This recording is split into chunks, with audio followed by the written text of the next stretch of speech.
السلام علیکم دوستو، تو آج کا ہمارا ٹاپک ہے پاکستان کے انتخابات اور امریکہ کا کردار۔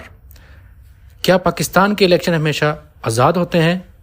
کیا پاکستان عوام اپنا لیڈر خود چنتی ہے یا کہیں اور بیٹھ کر فیصلے کیے جاتے ہیں؟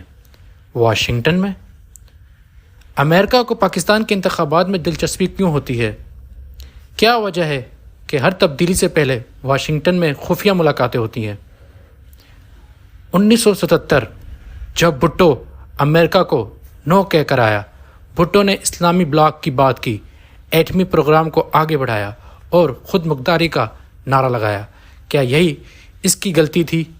کیا ماشاء اللہ صرف اندرونی معاملہ تھا یا امریکہ کی کوئی سازش؟ 1988 بے نظیر کی واپسی۔ کہا جاتا ہے CIA نے اس وقت کے وزیر اعظم کو رپورٹ دی کہ بے نظیر بھٹو کو کنٹرول کیا جا سکتا ہے۔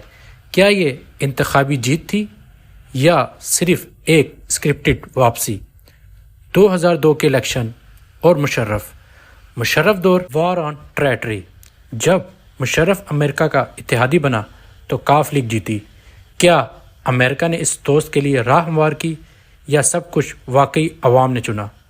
2008 بے نظیر بھٹو کی موت کے بعد امریکہ کا رد عمل۔ کیا زرداری کی حکومت امریکہ کے لیے زیادہ قابل قبول تھی؟ کیا الیکشن سے پہلے ہی فیصلہ ہو چکا تھا؟ 2013 نواز شریف اور سی پیک۔ کیا چین سے بڑھتی قربت امریکہ کو کھٹک رہی تھی؟ کیا عمران خان کا دھرنا صرف اندرونی غصہ تھا یا کسی اور بیرونی سفارتکاری کا نتیجہ؟ 2018 عمران خان کی جیت، امریکہ کی خاموشی۔ کہا گیا امریکہ ناراض تھا۔ کیا اسی ناراضگی نے آگے چل کر حکومت کی بنیادیں ہلائیں؟ 2022 عمران خان کی حکومت کا خاتمہ۔ سازش یا مداخلت؟ امریکہ نے میری حکومت گرائی، یہ جملہ ہر زبان پر تھا۔ کیا واقعی امریکہ کی مداخلت تھی یا صرف ایک سیاسی بیانیہ؟ 2024 خاموشی یا حکمت؟ امریکہ نے کہا ہم انتخابات پر نظر رکھے ہوئے ہیں، لیکن سوال یہ ہے اگر امریکہ واقعی مداخلت نہیں کرتا تو کیوں ہر تبدیلی سے پہلے امریکی سفیر سرگرم ہو جاتے ہیں؟